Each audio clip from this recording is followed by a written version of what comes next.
शहर का राज एक पुरानी मस्जिद के नीचे छिपा हुआ राज।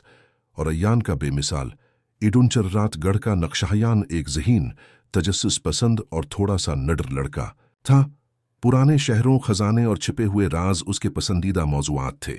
उसके दादा अबू माहिर आसार कदीमा आर्कियोलॉजिस्ट थे और उनकी पुरानी नोटबुक अय्यान के लिए एक खजाने के संदूक से कम न थी।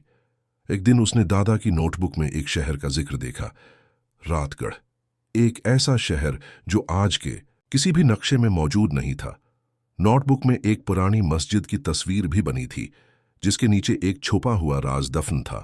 कहा जाता था कि जो इस राज तक पहुंचा वो या तो कभी वापस न आया या फिर लौटा तो पहले जैसा न रहा।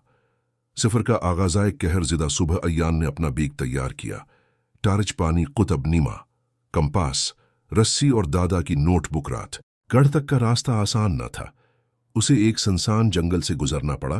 कई बार रास्ता भटका, मगर आखिरकार वो मस्जिद उसके सामने थी, आधी टूटी हुई, मगर अब भी अपने राजों की मुहाफिज। अंधेरों का दरवाजा मस्जिद के अंदर एक अजीब सन्नाटा था। अय्यान ने नोटबुक में लिखी हुई जगह देखी, नमाज की जगह, कि एक कोने में फर्श थोड़ा सा अभरा हुआ था। उसने हाथ से धकीला तो एक पत्थर हटा और नीचे सीढ़ियां नमूदार हुईं। सीढ़ियों के इख्तिताम पर एक पुराना लोहे का दरवाजा था। उस पर अजीब व गरीब निशान बने हुए थे। अय्यान ने नोटबुक में दर्ज एक जुमला बुलंद आवाज में पढ़ा, राज सिर्फ उसी पर खुलता है जो सच जानने के काबिल हो।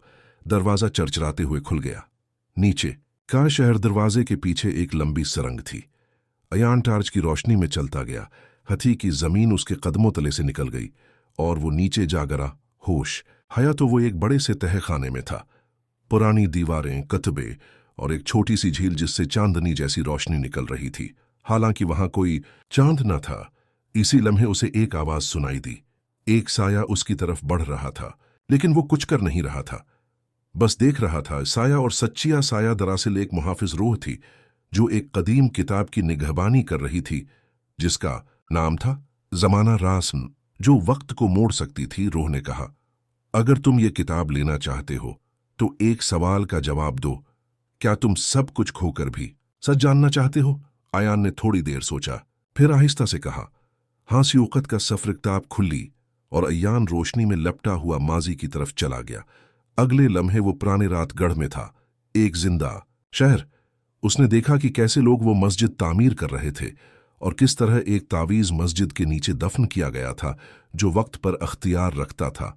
यान को अब अंदाजा हुआ कि असल खजाना सोना या दौलत नहीं, बल्कि इल्म और वक्त का राज था। मुहाफिज रूह दोबारा नमूदार हुई और बोली, तुमने राज जान लिया है, अब फैसला तुम्हारा। यहां रुकना चाहते हो या वापस जाना चाहते हो? वापसी और वक्त का तहफ़ायान ने वापस जाने का फैसला किया।